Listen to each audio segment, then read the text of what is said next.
Hola amigos de Diario Expreso, bienvenidos a una nueva entrevista. En esta ocasión nos encontramos con Diego Borja, candidato a la vicepresidencia de la República por la Revolución Ciudadana. Diego, bienvenido. Muchas gracias por la invitación. Diego, empecemos por la segunda vuelta electoral. Ya está escrutado la mayor parte, faltan nada más unos paquetes electorales del exterior, pero en las presidenciales hay una tendencia ya marcada y una estrecha diferencia entre la candidatura de Daniel Noboa y Luisa González. ¿Cómo valoran esta primera vuelta? ¿Tiene un sabor más a victoria o a derrota para el correísmo? Es una victoria enorme para nosotros porque en una cancha inclinada, con árbitro vendido, con reglamentos cambiados a mitad del juego, hemos logrado prácticamente un empate y probablemente si es que continuamos con la impugnación de algunas actas vamos a estar encima de la candidatura de Noboa, que fue una candidatura que no cumplió ni siquiera con los marcos elementales de una competencia electoral limpia y que tuvo también un consejo electoral a su favor porque en muchas ocasiones se quedó callado frente a violaciones flagrantes, tal como lo recogen los veedores internacionales que vinieron a la observación electoral. Y a modo de autocrítica, porque si bien es cierto, la diferencia es muy estrecha, muy pequeña, e incluso dice que tal vez con esta revisión de actas pudieran remontar ese resultado, imagino yo, igual forma de manera estrecha, pero de modo autocrítica, ¿qué errores se cometieron a la interna de la Revolución Ciudadana? ¿Cuál ha sido esa autocrítica, esa evaluación que han hecho de la primera vuelta que les servirá, de hecho, para enfrentar y cosechar votos de la segunda? Seguro, requerimos ajustar mucho más la organización en el territorio, de forma tal que se pueda plantear claramente las propuestas de solución de problemas en los distintos territorios, articulando el discurso nacional con las necesidades específicas que hay en cantones, parroquias, provincias. Es necesario tener mucha más presencia en redes sociales, donde el candidato presidente tuvo, probablemente por la billetera enorme que tiene, una enorme presencia, pero nosotros requerimos también dar una batalla a través de los medios que utilizan sobre todo los jóvenes, que es el terreno digital. Es un segundo elemento muy importante. Tenemos que ajustar más todavía los llamados a este acuerdo nacional que lo venimos haciendo desde el principio. Incluso yo soy parte de ese hecho del acuerdo nacional y esta propuesta de ir en convergencia, en alianza, en unidad, importante hacer más enfático probablemente en esta segunda vuelta. Si bien es cierto, la Revolución Ciudadana en esta elección, que ha sido inédita en realidad, porque los dos candidatos que están pasando segunda vuelta han superado el umbral de los 40 puntos en la primera, también es cierto que entonces ya cosecharon de cierta manera votos que no lo han hecho antes la Revolución Ciudadana, incluso Luisa González en el 2023, que ya fue candidata a la presidencia. ¿Qué giro habrá para cosechar mirando el espectro del resto de candidatos? Se entiende que en este momento, por ejemplo, los votos de Leonidas Issa son apetecidos por ambas candidaturas, pero hay otro espectro, y además de aquellos indecisos que prefirieron no pronunciarse en la primera vuelta. ¿Qué mensaje hay para ellos que tal vez en realidad no los representa ni Daniel Noboa ni Luisa González? Sí, básicamente nuestro mensaje es un mensaje de propuestas prácticas. Cómo resolver los problemas que a la gente le está este momento afectando en lo concreto.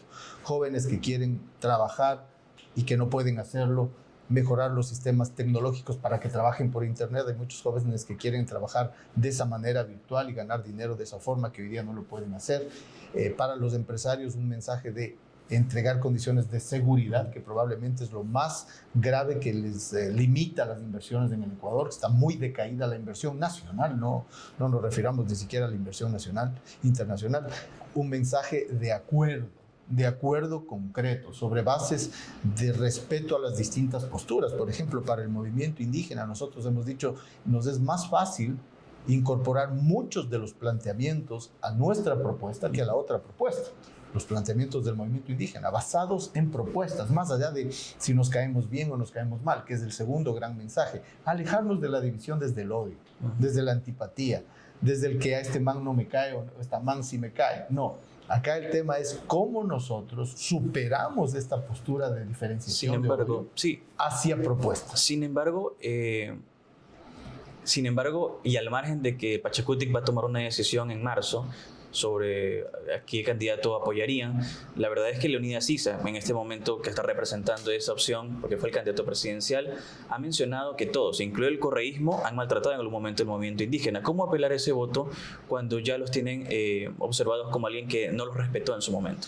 Bueno, lo que hemos hecho, ¿no? Yo creo que en eso tengo bastante autoridad moral en el sentido de decir, hubo grandes diferencias en el pasado con Correa, sobre todo, y sin embargo hemos podido superar esas diferencias en función de algo mayor. No es que nos olvidemos o hagamos tabla rasa de diferencias, de contradicciones, incluso de peleas, pero este momento yo siento profundamente que hay un bien superior, que es sacar el Ecuador de una oscuridad literal, incluso por la falta de energía eléctrica, de un momento oscuro para el país. El país está caído, es el momento de ponerlo de pie.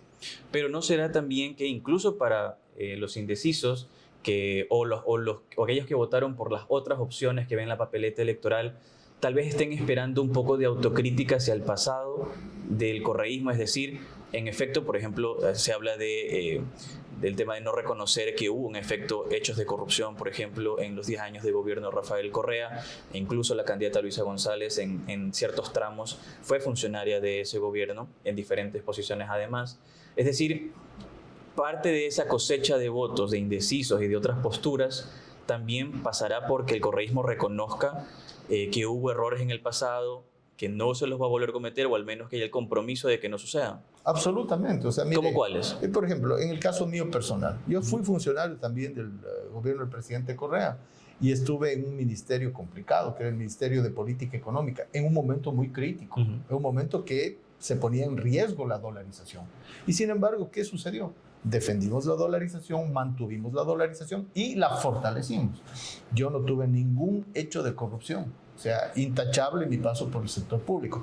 Pero es evidente que en un gobierno que tiene muchas cosas que a su haber han sido positivas, tiene que haber habido funcionarios que cometieron delitos de corrupción y no es tolerable con nada el hecho de corrupción, con nada. Yo oigo ese sentido común en el pueblo sobre todo, ¿no? Que dice, hace obra pero roba. No, es obligación del funcionario público hacer obra y no robar. Y no robar es hacer obra de manera honesta, de manera que no hay ninguna posibilidad de ser contemplativos con actos de corrupción. Y si hubo actos de corrupción en el gobierno del presidente Correa, tienen que pagarse. O sea, definitivamente, no puede decirse que un gobierno no ha habido. Tiene que haber habido. Y eso no puede repetirse en el futuro, ¿no? Y sobre las otras cosas que usted me menciona. Por ejemplo, la mala relación que hubo con el movimiento indígena. Es un gran error. Yo fui uno de los que se opuso, por ejemplo, a la forma como se trató la casa de la CONAI. Eso es público, también está en redes. Critiqué el momento que debió habérselo hecho. Pero ese fue un error de gobierno, que no se puede volver a repetir ese maltrato, esa incomprensión del funcionamiento de la lógica indígena, que es distinta a la lógica mestiza.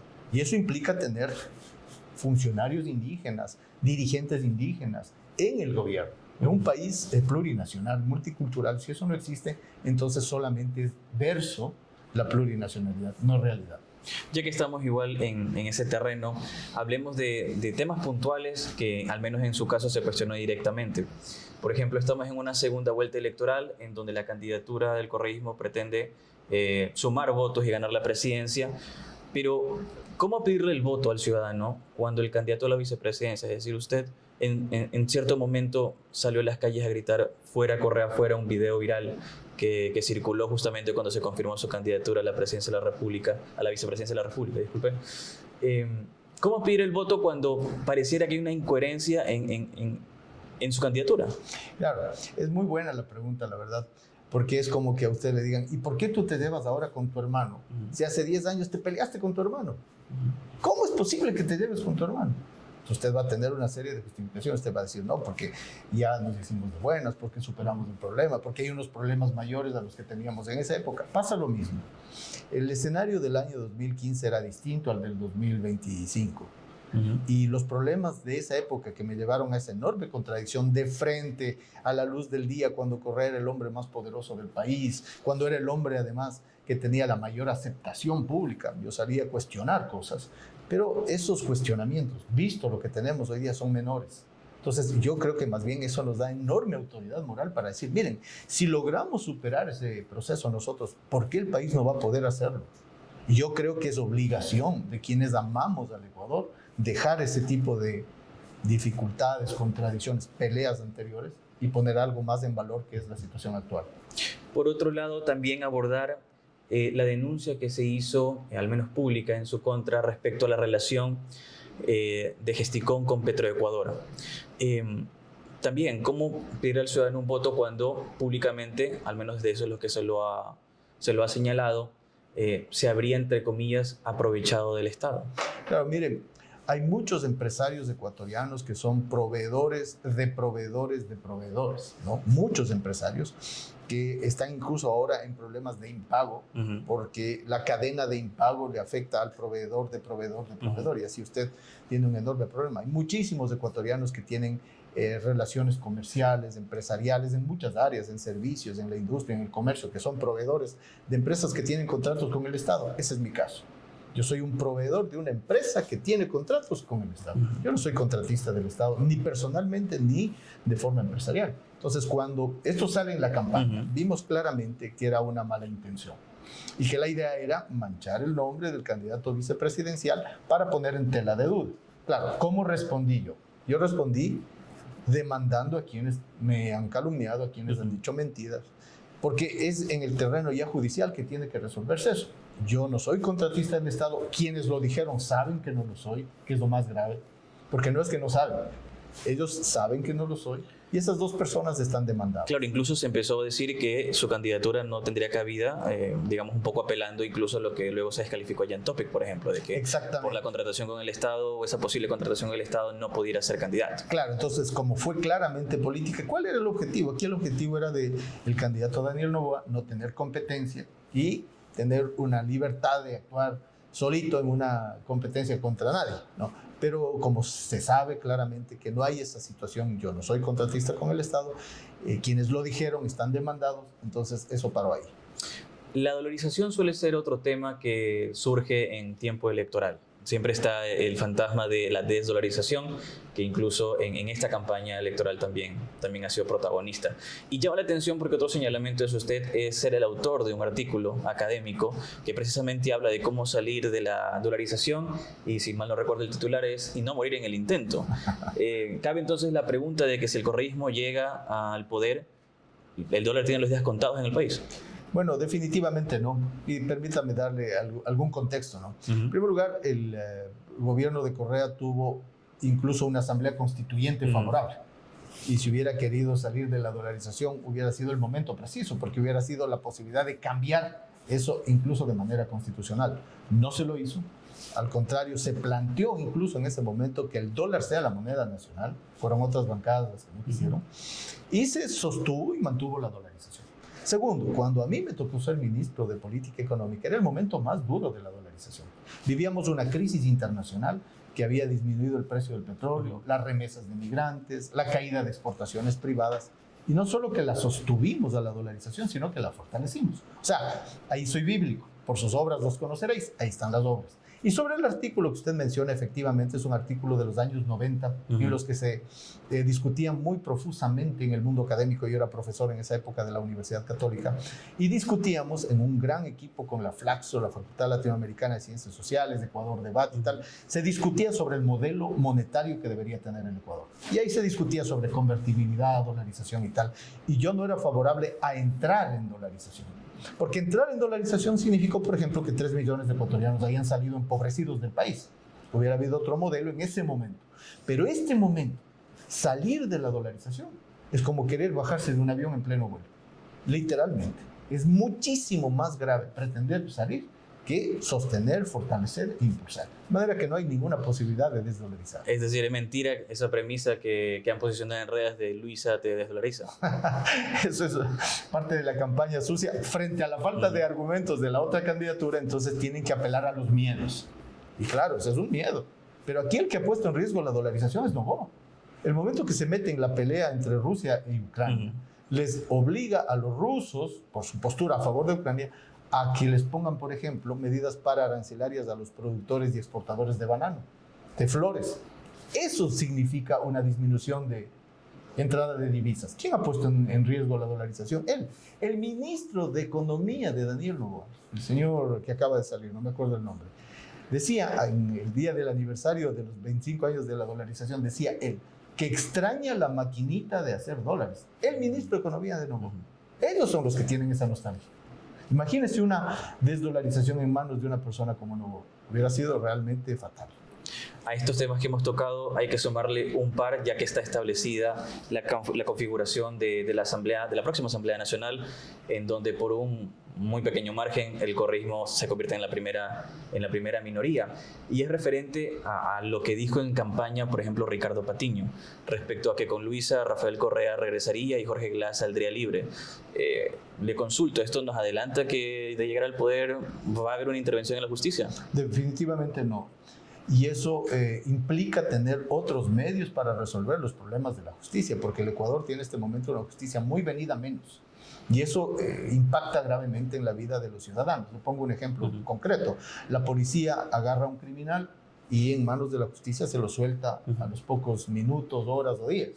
Eso es un problema gravísimo para los ecuatorianos. Hay que modificar la justicia. Nosotros tenemos propuesta de ir a una asamblea constituyente para resolver el problema de la justicia y de otros organismos del Estado que están venidos a menos, el Consejo Electoral mismo, el sistema de participación y control, participación ciudadana y control social, etc. Pero el Ejecutivo no va a meter manos en la justicia. Y sobre lo otro concreto que usted me pregunta, yo le digo lo que Correa ha dicho, ¿no? Rafael ha dicho claramente: yo no voy a pedir indulto, nunca lo he pedido.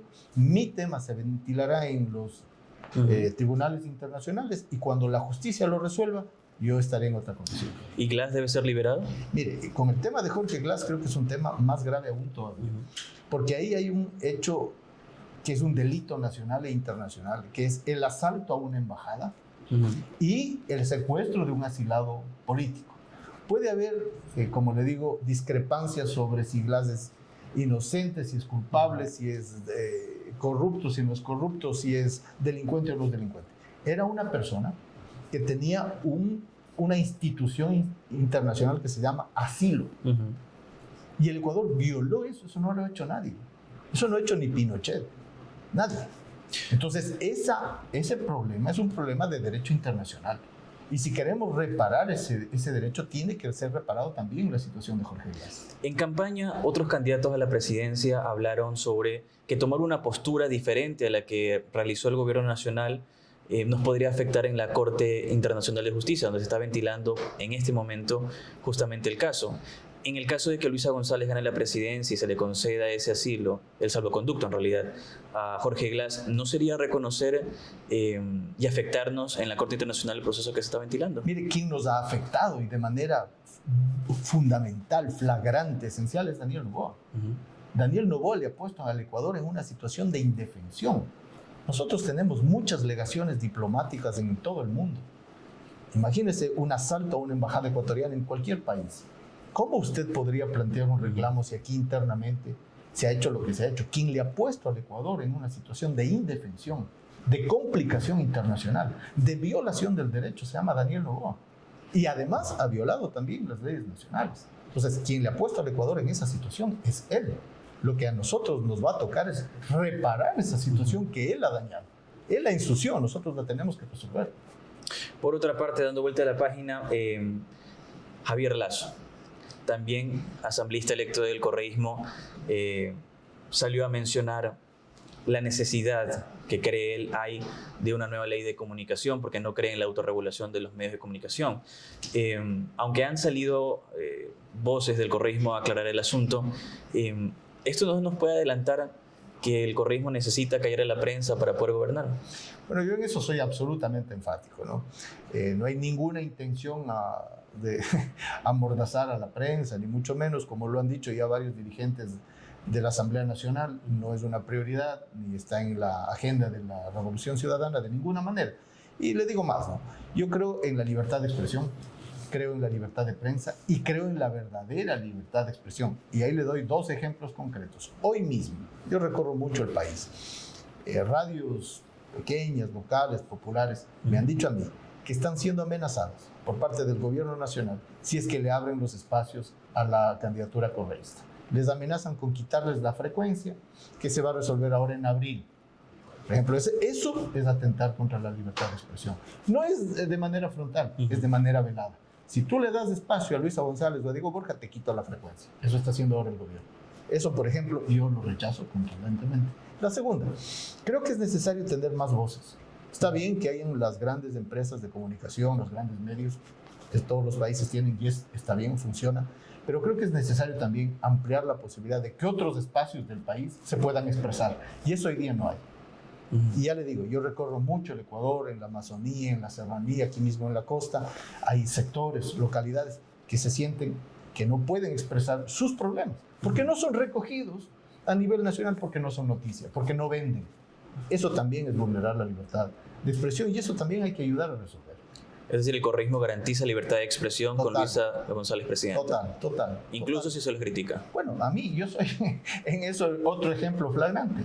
Mire, en este malhadado tema que incluso calumniaron, hubo periodistas que se hicieron eco de eso. Y yo contra ellos no he tomado ninguna acción. Me he ido a la fuente. Me he ido a quienes provocaron la calumnia, porque aquí se da todo un tinglado. Alguien genera la calumnia, un medio recoge y se arma el problema, incluso judicial. Yo fui a la fuente. ¿Quién calumnió? ¿Quién mintió contra ellos? Yo fui con la demanda, no contra los medios.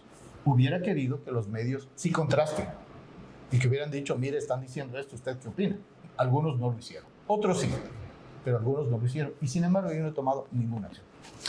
Sobre Rafael Correa, quiero trasladarle en realidad una pregunta que se hizo nuestro columnista Martín Payares en un editorial reciente sobre, con todo lo que hemos repasado, con las polémicas que ha tenido su candidatura, ¿qué pasa? ¿Y si en realidad Rafael Correa no quiere que gane Luisa González y el interés es otro?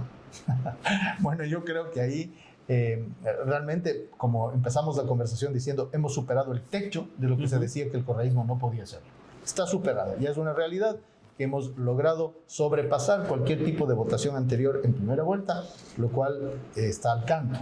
Uno de los artífices de que esto se logra es el apoyo que se ha tenido en el conjunto de la Revolución Ciudadana y dentro de ella de Rafael Correa. Él ha estado, digamos, con plata y persona en el sentido de decir, estoy en México, estoy ahí, no me desenmarco de ninguna manera. Sería un poco absurdo que con todo su esfuerzo que se le ha dado, se piense que él no quiere que gane su candidato o su binomio, ¿no? Yo creo que está clara la postura, el esfuerzo que se ha hecho y se cuenta con el apoyo de Correa y del conjunto de la Revolución Ciudadana. Pero, ¿le suma o le resta la figura, la participación, incluso a veces los excesos de Rafael Correa a la candidatura de Luisa González? Porque, por ejemplo, recientemente, contextualizando un poco, en la Asamblea Nacional, ADN está buscando que se apoye el hecho de traer fuerzas extranjeras para el apoyo en seguridad, por ejemplo. Y aunque Paola Cabeza salió a decir que se aceptó el cambio en el orden del día, pero aún queda por analizar la viabilidad de ese punto del apoyo, por ejemplo, Correa salió a prácticamente sentenciar que sería una locura apoyar algo así. Es decir, llega un momento en que no se sabe si se están siguiendo órdenes por Twitter o simplemente es un expresidente tuiteando lo que le parezca. Vamos por lo esencial, la pregunta que usted hace. Yo creo que eso que acaba de plantear Noboa a la Asamblea, de que se puedan incorporar fuerzas extranjeras, es un flagrante reconocimiento del fracaso del Plan Fénix. Flagrante. Es como decir, yo no puedo, tiene alguien extranjero que venir a ayudarme. Y creo que planteado de esa manera en el contexto electoral puede significar una trampa para decir, estos no me quieren apoyar. Señor, usted tenía 18 meses para resolver el problema de la inseguridad y dijo que tenía un plan Fénix. ¿Qué se viene a hacer ahora el que necesita de fuerzas extranjeras? Eso hay que decirlo de plano, porque eso es lo principal en la pregunta. Sobre lo otro, mire, yo conozco un gran estratega ecuatoriano, no es nuestro estratega, ha ayudado a otras candidaturas en otros países y le ha ido bien, ¿no? Y él dice que el 65% de la opinión política que se arma en el Ecuador proviene de las opiniones de Rafael Correa. O sea, es un líder nacional, incluso de reconocimiento internacional, que tiene un enorme peso en la política ecuatoriana. Y ese peso es para bien o para mal. Para quienes le tenemos cariño y afecto, es para bien. Para quienes le odian, es para mal. Pero él organiza, digamos, la opinión política en el Ecuador. Es muy difícil, imposible, que una persona así pueda estar ausente de la política. Usted me pregunta, ¿nos hace bien o nos hace mal? Yo creo que él hace contención del voto correísta duro. Es el único movimiento que puede decir que tiene un voto duro continuo durante varios años con un líder perseguido y fuera del país, ¿no? Entonces, ¿nos hace bien o nos hace mal? Esa es la realidad del país. Ahí estamos y con eso nosotros jugamos. Es decir, que si Correa no tuiteara, Luisa González ni siquiera estuviera en segunda vuelta. No, yo no podría decir una cosa así porque eso es political fiction. O sea, ¿qué pasaría en un escenario donde uno está o no está? Eso ya es una ficción política, no sabemos. Lo que yo sí le puedo decir es que él es un personaje que contiene todo el voto duro del correísmo y obviamente genera mucha polémica en el voto blando, muchísima polémica. Y mucho rechazo. En algunos casos mucho rechazo, pero esa es la condición de este liderazgo. ¿Qué tenemos que hacer nosotros? Decir con claridad, aquí hay un binomio, que es el binomio González-Borja, que es el que va a ganar las elecciones y que va a gobernar. Luisa González va a gobernar. Ella tiene las credenciales, ella tiene los arrestos, ella tiene la experiencia y no hay por qué disminuirla, y menos, espero que ese no sea el caso, porque sea mujer, ¿no? Entonces, eso sería realmente rechazado. Ella tiene toda la condición para ser la presidenta del Ecuador. ¿Cómo está la salud de la relación del binomio? Muy bien, muy bien. O sea, acá además de tener una amistad con Luisa, tenemos un proyecto en común. Obviamente, cada cual tiene su carácter, pero aquí no es un problema personal. Por ejemplo, la relación del presidente Noboa con su vicepresidenta se ha llevado tan mal que ha trascendido al país. O sea, más allá de que ellos no se quieran, ellos tenían que tener una responsabilidad con el Ecuador y resolver sus problemas. Entonces, igual le digo acá, más allá de que uno puede tener contradicciones en un momento en el gobierno, porque hay opiniones diferentes, debemos estar a la altura para superar los problemas y resolverlos, no pensando en las personas, sino pensando en el país. Perfecto. Muchas gracias, Diego, por la entrevista. A usted, muchísimas gracias.